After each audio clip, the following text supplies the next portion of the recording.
Our chalice lighting this morning comes from John O'Donohue. Only holiness will call the people to listen now. And the work of holiness is not about perfection or niceness. It is about belonging. That sense of being in the presence, and through the quality of that belonging, the mild magnetic of implicating others in the presence. This is not about forging a relationship with a distant God, but about the realization that we are already within God.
So a thing about saints, at least as those often carved in walls and niches of churches in distant and profound expressions of benevolence, the thing about saints is that they are often pretty boring. I mean, really. Those with whom you want to co-collaborate to change the world needn't always be so pure. And so today, as we reflect on the accidental saints within and among us in this world, we invite us to consider that strange birds do roost in the tree of heaven, and that odd ducks are the marvelous parts of one sacred and interconnected whole. In that spirit, seeking and finding the imperfect and accidental saints among us, I want to welcome you here to River Road today, to this time of worship. If it is your first time or your 400th time, you are welcome here. We create this place by what we all bring to it. And in this time, I want to invite you, if you are able and willing, turn and greet your neighbors, strange ducks and odd ducks and weird birds, as they all are.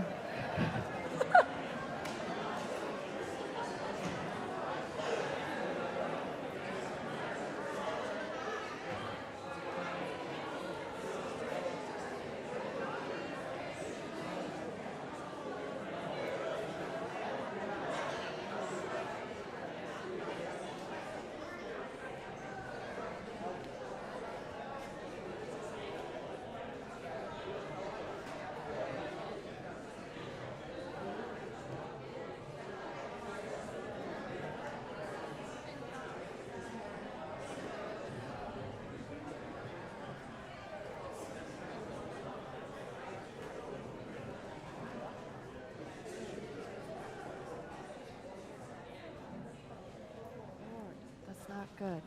All right. I'm introducing the hymn. I got too distracted by all the greetings to remember to introduce the hymn. I also want to remind you this morning that we come into this space with so many joys and sorrows and laughter and tears. And as you are moved at any time today, I want to welcome you during the service to light a candle for what you bring into this space with you.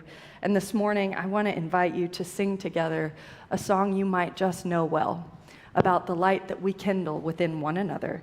This little light of mine. The lyrics will be on the back wall.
The truth of this world is that we need that light, that shining, that hope, perhaps now as much as ever. In this time, with so much happening in our world and near at hand in our families and in our community, in the midst of yet another violent summer here in Washington, D.C., in the midst of so many people and families struggling to make a way for each other, we also lift up today more than 1,000 people missing still in Maui after tragic fires overcame so much of a community considered a part of paradise and yet so often overlooked. We remember and we celebrate the life today of one of the best and the bravest and the silliest among us, the most loving and dearest and kindest among us, Patrina Hollingsworth. We will celebrate her memorial service at 2:00 this afternoon in this space, even as I swear I think she's going to walk through that door at any moment. On this day and in this place, we lift up for one another all that we have lost in this refulgent and blossoming summer, and all that is being born among us as we strive to give birth to new hope, even in the midst of all of our grief.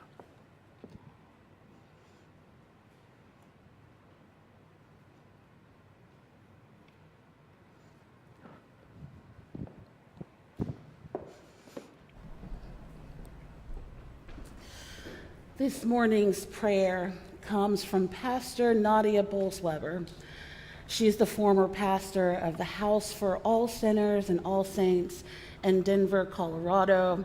And this excerpt is from her book, Accidental Saints, Finding God in All the Wrong People. What if the Beatitudes aren't about a list of conditions we should meet to be blessed? What if they are not virtues we should aspire to? What if Jesus saying, "Blessed are the meek," is not instructive but performative? That the pronouncement of blessing is actually what confers the blessing itself. Maybe the Sermon on the Mount is all about Jesus' lavish blessing of the people around him on that hillside, blessing all the accidental saints of this world, especially those who that world, like ours, didn't seem to have much time for. People in pain, people who work for peace instead of profit, people who exercise mercy instead of vengeance. Maybe Jesus was simply blessing the ones around him that day who didn't otherwise receive blessing, who had come to believe that for them, blessings would never be in the cards. Doesn't that sound like something Jesus would do? Extravagantly throwing around blessings as though they grew on trees. So on that All Saints Sunday, I imagine Jesus standing there among us, offering some new Beatitudes, and I said to the congregation, "Blessed are the agnostics.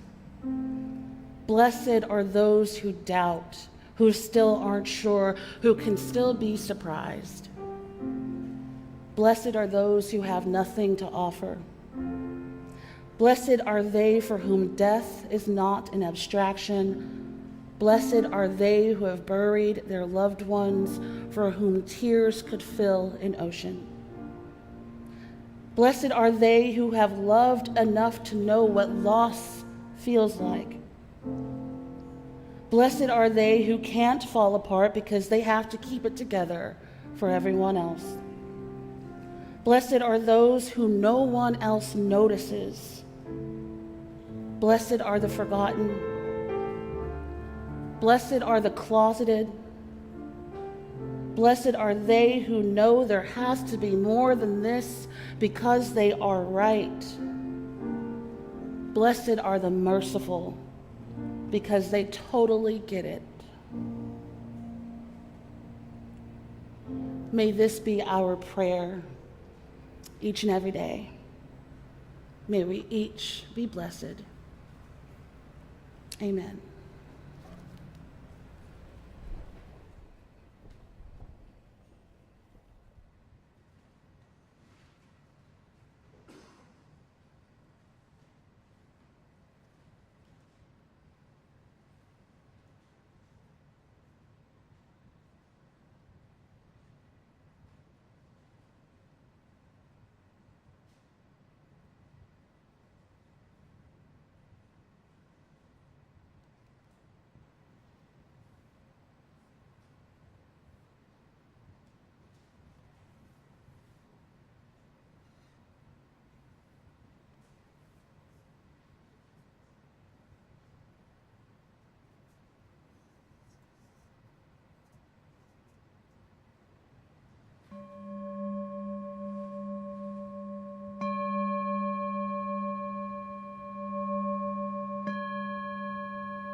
A blessing of community is that we don't foist the burdens of sainthood off on just one or two among us, but indeed elevate the generosity, the graciousness, the hard work, and the love of all toward the greater mission and vision of the whole.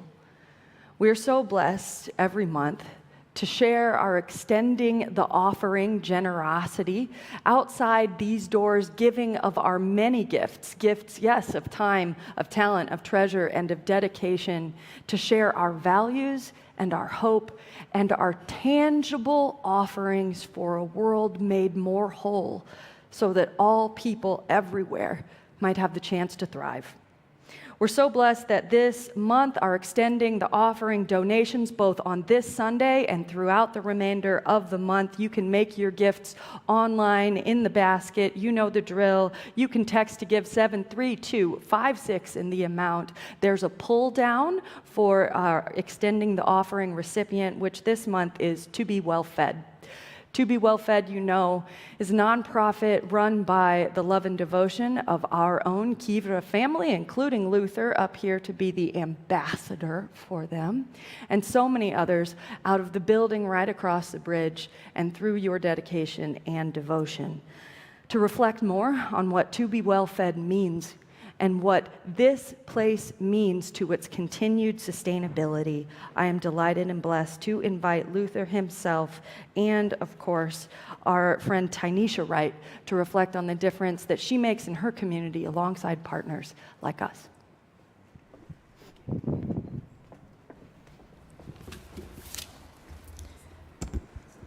Good morning.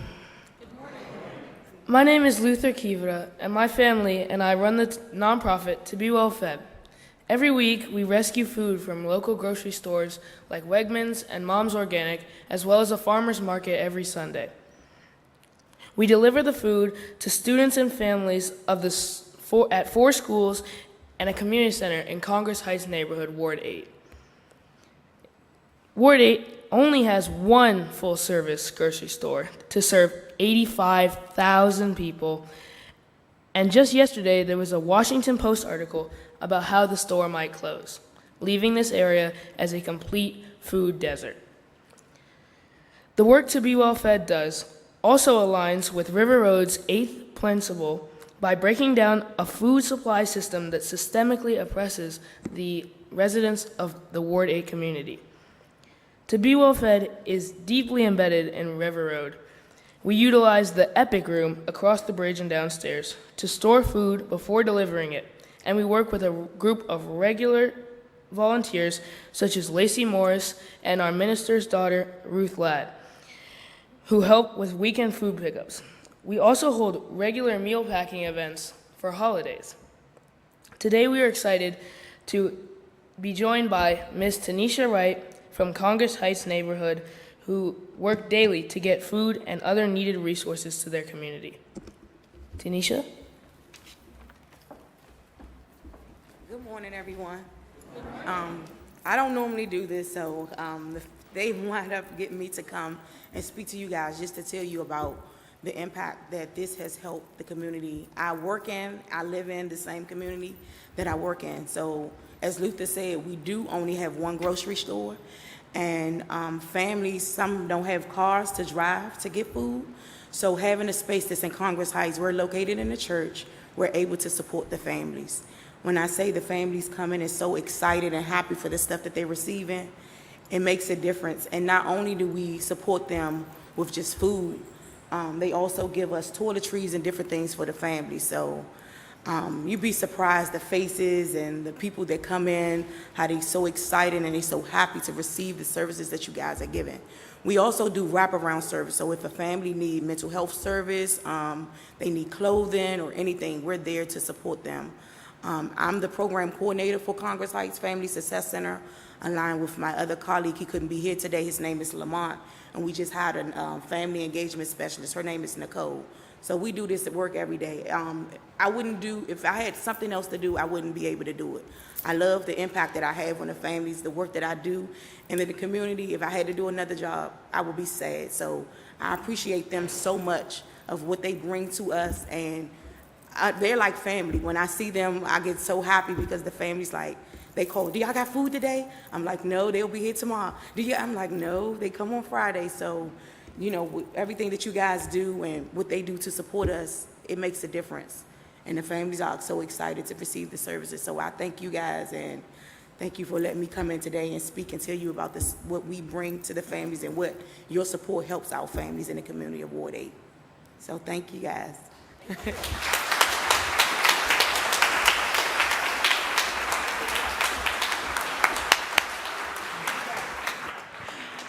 Thank you, Tanisha and Luther. And as you continue to look at some of these remarkable pictures of just people being each other's community and taking good care of one another, I want to remind you again, you can give in so many ways. You can go to our website. You can text to give 73256 in the amount. There is a box in the back. Baskets will be going around, and you can give throughout the month to support this essential and delightful work that we do together. Thank you. Thank you so much.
If I had to compose a list of words that give me the ick, holiness would be in the top 10.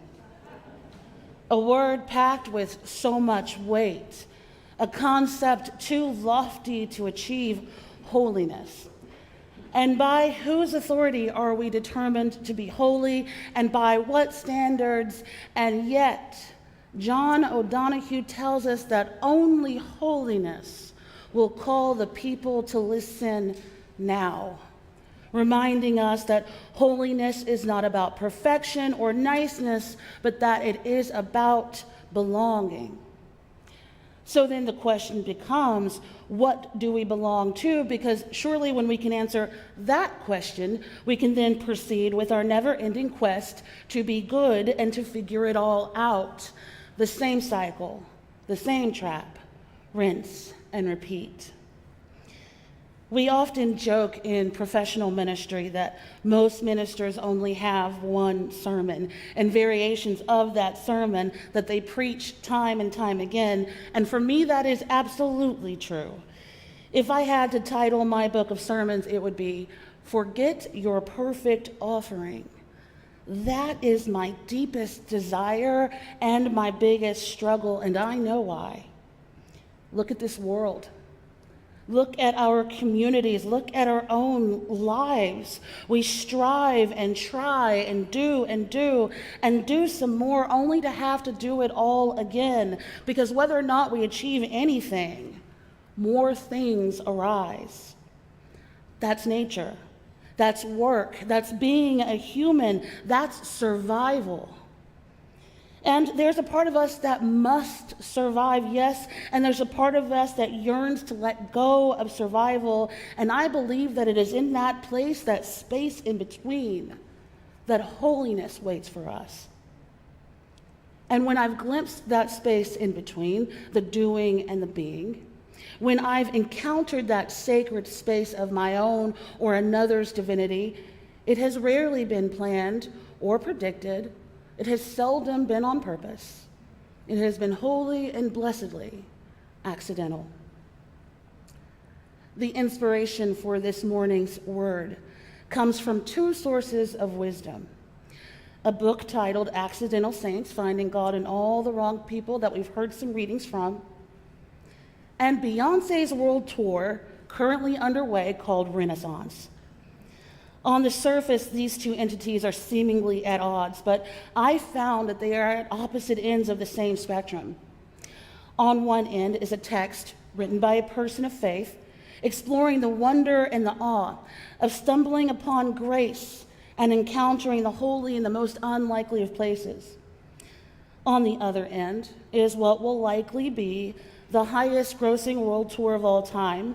In fact, it's currently taking over Atlanta for 3 nights, and it's predicted that it will stimulate Atlanta's economy to the tune of $10 million over the course of 3 nights, and that's just what it's going to do for local businesses. It's a drop in the bucket to what this tour will bring together overall, which is about $2 billion when it's all said and done. Yes, these are two very different things, but I believe they have a central message. So let's get into it this morning. But first, let's add some more terms to my list of words that give me the ick. 2 words in particular, sinners and saints, for obvious reasons related to my ick with the word holiness. But let's roll with these words this morning and do the translations that we need to do in our own hearts in order to do the work with the underlying meanings of these words, which I believe are significant. Because we may not like the word sin, but we have a concept of it, and that concept shows up in our lives and in our world time and time again. Same with the word saint. I think we can focus on the meaning rather than the word here. In Pastor Nadia's words, I have come to realize that all the saints I have known have been accidental ones, people who inadvertently stumbled into redemption like they were looking for something else at the time. It has been my experience that what makes us saints isn't our ability to be saintly, but rather God's ability to work through sinners. Journey with me, if you will. to the mid-'70s and the early '80s New York City nightclub scene.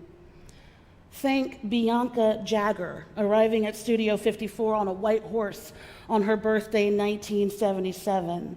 Imagine Andy Warhol and his endless supply of fairy dust, disco, new wave, the birth of hip hop, even the beginnings of punk music rattling through the New York underground. The underground. These were cultural movements born from a desire not to escape, but to embrace.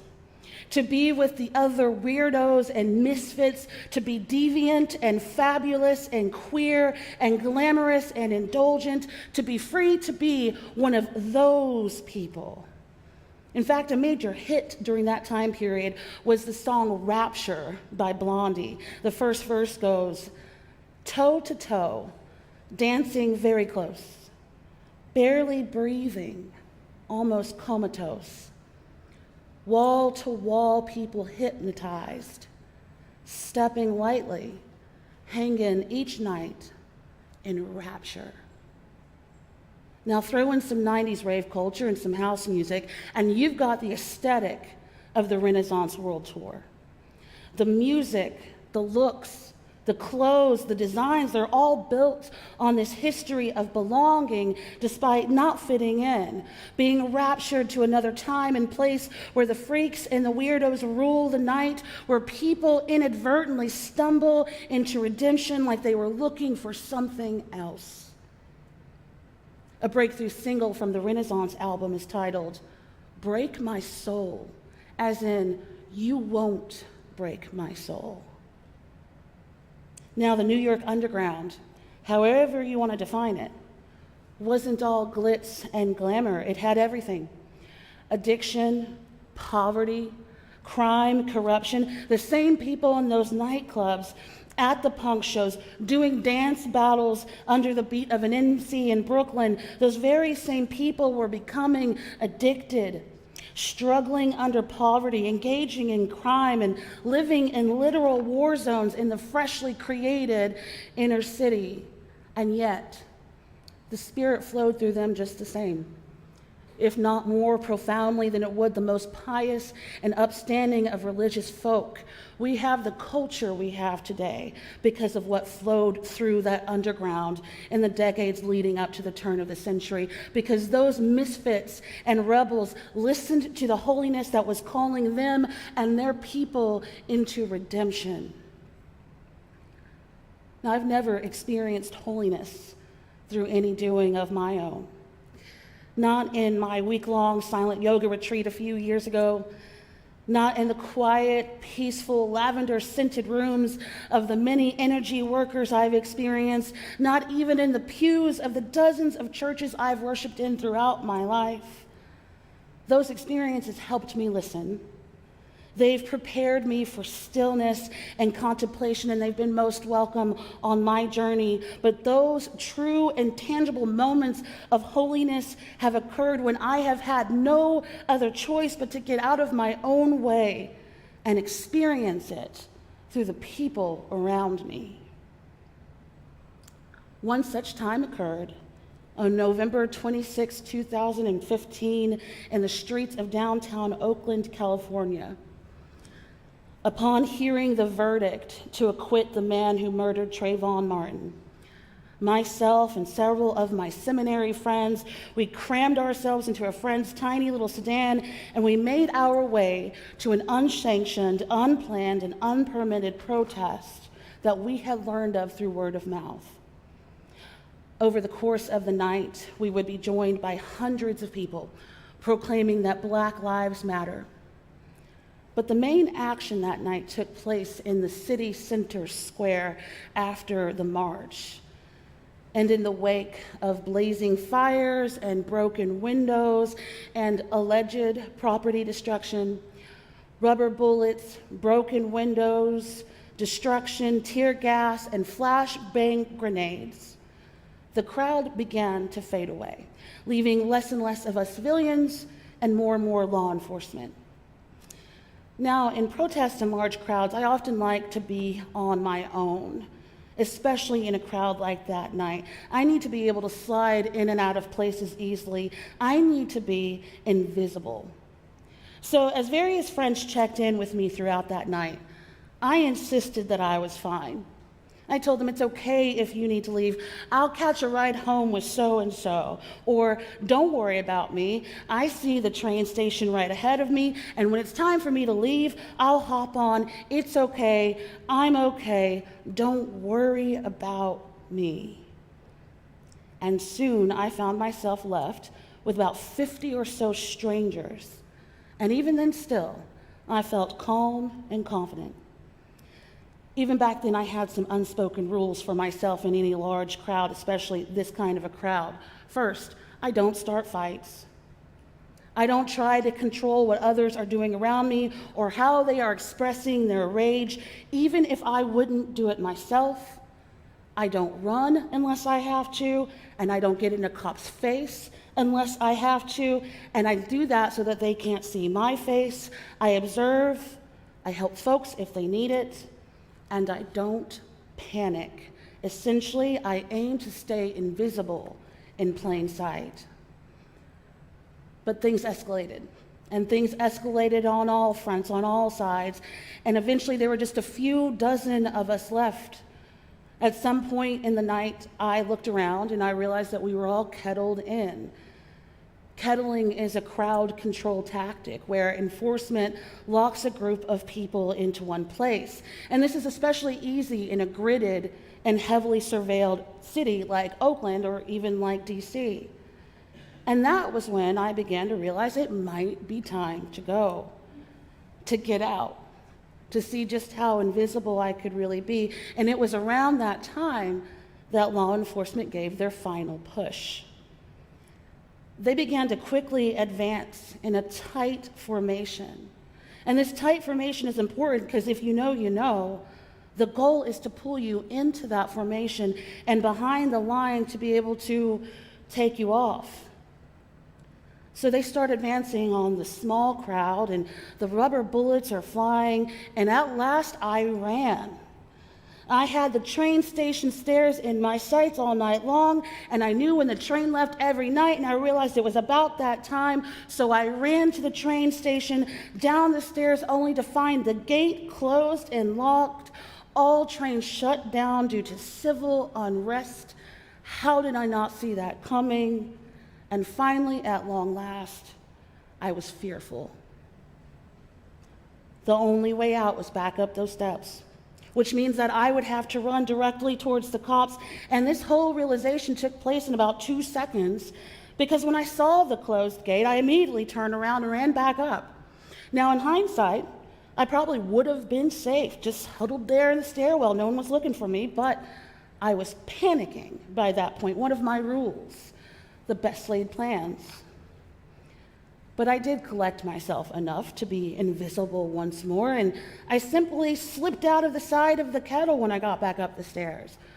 But likely it wasn't so much that I was invisible, it was just that I wasn't enough of a threat. I wasn't their target audience that night. And I got out of the kettle and I'm walking down the side of the street, and for a few moments, I experienced a deep sense of relief. I was out of the action. Everything was intact, and other than the lingering effects of tear gas and rubber bullets, I was fine until I realized that my phone was dead. There were no buses, no cabs, cars, or trains. I was in downtown Oakland at 2 a.m. in the middle of the night, and I was completely stranded. No one knew where I was, and it had been hours since my people had left. And as I walked, I realized that no one was getting in and out of this city center, and the only way home might be for me to walk. But I realized that I was about to be on San Pablo Avenue. Now, if you know the East Bay, you know that San Pablo Avenue is a very long road, and it ain't the best place to be at night, on your own, even in the best of times, let alone a night where police are out in full force looking for agitators, as well as the regular threats of crime and violence that can occur. And I lived all the way in Berkeley. It was too far of a walk. It was too late at night. I had no money on me, and once more, my phone was dead. Trying to blend in and be invisible wasn't going to work. And with each step I took, I felt less and less safe, more and more out of place. I was so scared, I was nearly in tears. And the street was no longer abandoned. I was back to a place where it was business as usual, but business as usual at 3 in the morning by this point. There just were enough people to notice me. Enough people to see me on my own, looking out of place and looking scared. And finally, after a while of walking, I threw up a Hail Mary. And with a shaking voice, I asked someone if I could use their phone. Not that I actually had anyone's number to call, but I thought that at least if I had a tool or a resource, I could do something with that. And when he looked at me, without thinking, I blurted out, "I'm stranded. My phone's dead, and I just need to get home." And then this man, this stranger, he looked at me and he said, "Get in the car. I'll get you home." And I was out of options, so of course I took the ride.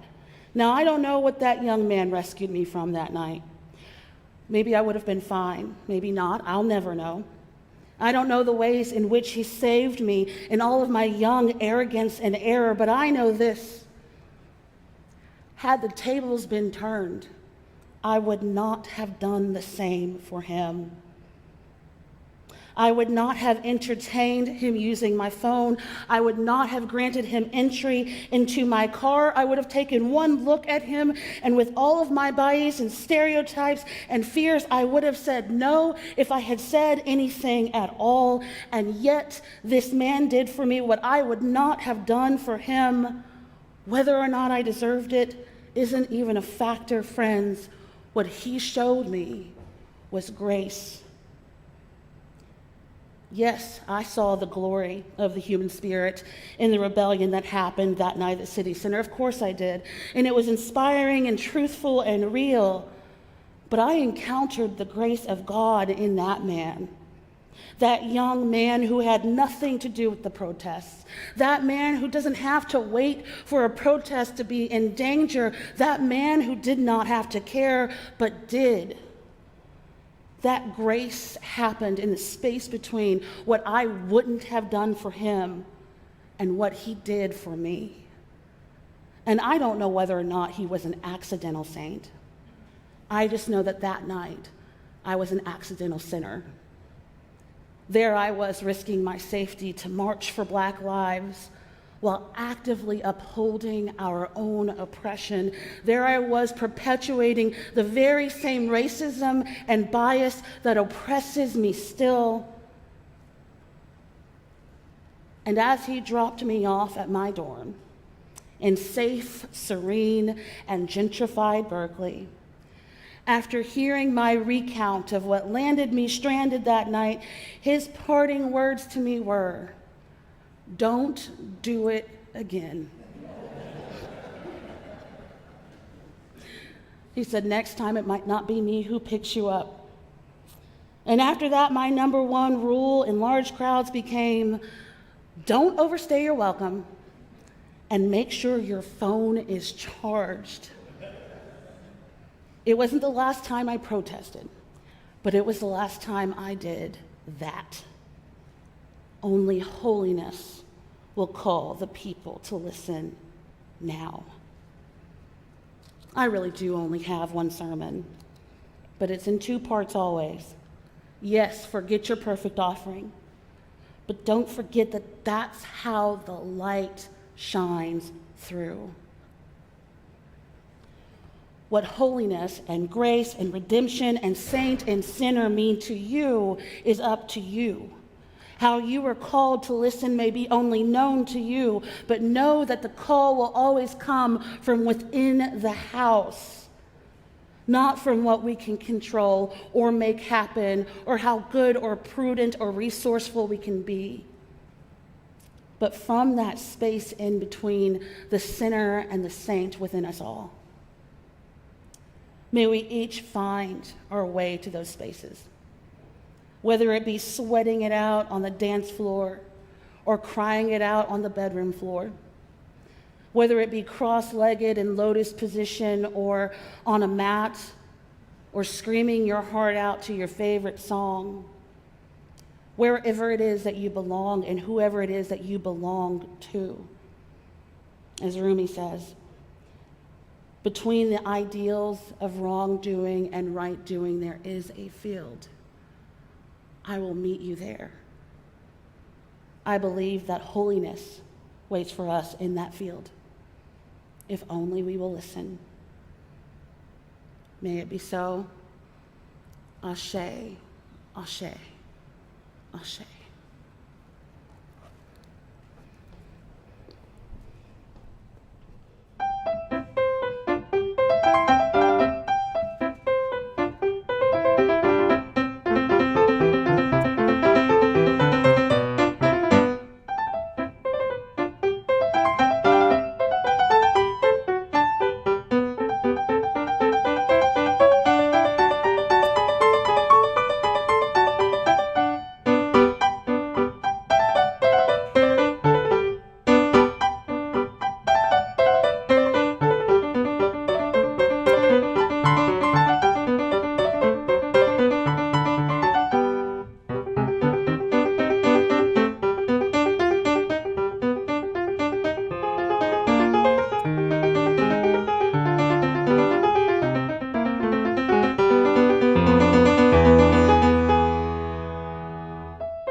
As always, thank you, Shuai. Thank you, Cliff, and to our musicians this morning. How wonderful to have an ensemble of River Road voices before us yet again.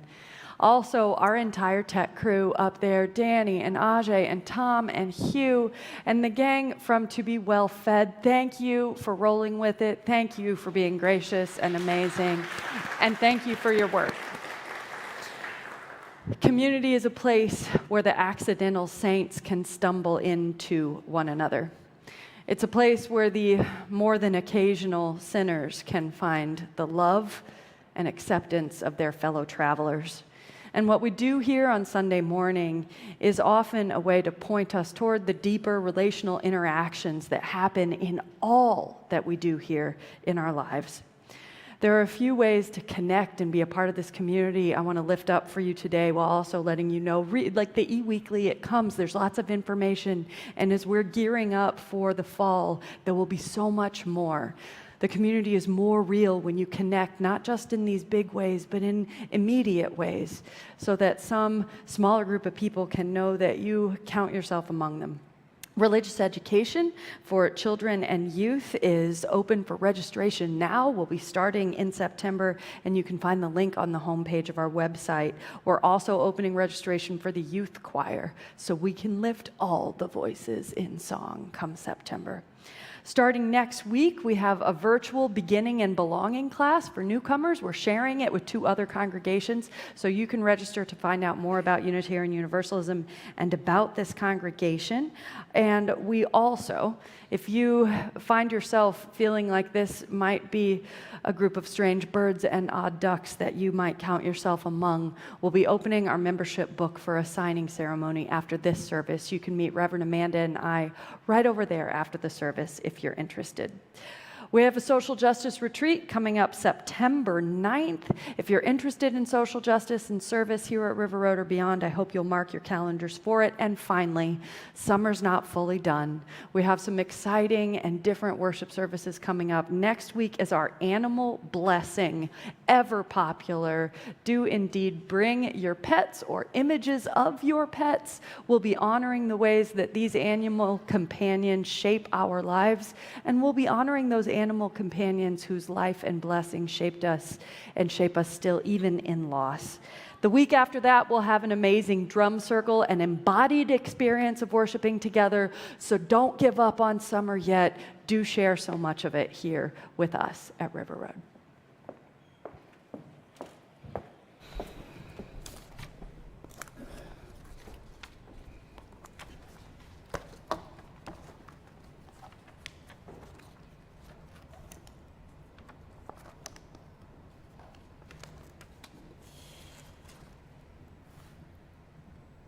Forget your perfect offering. Just ring the bells that still can ring. There is a crack in everything. That's how the light gets in. Blessed be. Go now in peace.